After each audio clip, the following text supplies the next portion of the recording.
Moby-Dick, by Herman Melville. Chapter 6. The Street.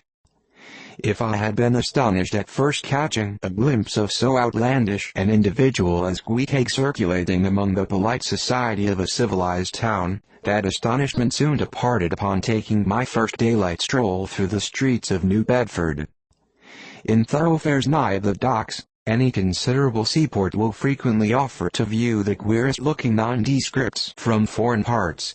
Even in Broadway and Chestnut streets, Mediterranean mariners will sometimes jostle the affrighted ladies. Regent Street is not unknown to Lascars and Malays. And at Bombay, in the Apollo Green, live Yankees have often scared the natives. But New Bedford beats all Water Street and Wapping. In these last-mentioned haunts you see only sailors. But in New Bedford, actual cannibals stand chatting at street corners. Savages outright, many of whom yet carry on their bones unholy flesh. It makes a stranger stare.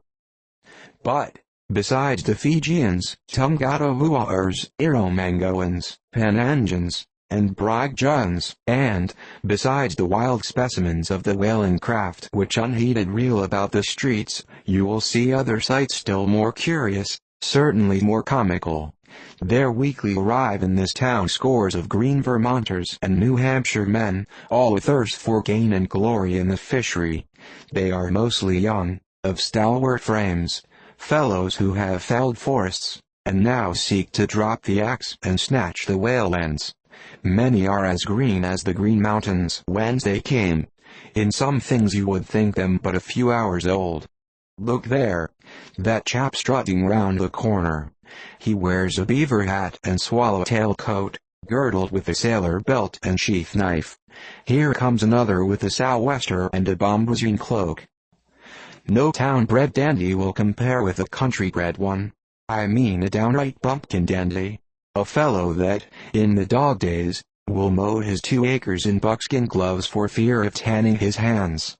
Now when a country dandy like this takes it into his head to make a distinguished reputation, and joins the great whale fishery, you should see the comical things he does upon reaching the seaport. In bespeaking his sea outfit, he orders bell-buttons to his waistcoats, straps to his canvas trousers. Ah, poor hayseed! How bitterly will burst those straps in the first howling gale, when thou art driven, straps, buttons, and all, down the throat of the tempest. But think not that this famous town has only harpooners, cannibals, and bumpkins to show her visitors. Not at all. Still New Bedford is a queer place. Had it not been for us whalemen, that tract of land would this day perhaps have been in as howling condition as the coast of Labrador. As it is, parts of her back country are enough to frighten one, they look so bony. The town itself is perhaps the dearest place to live in all New England.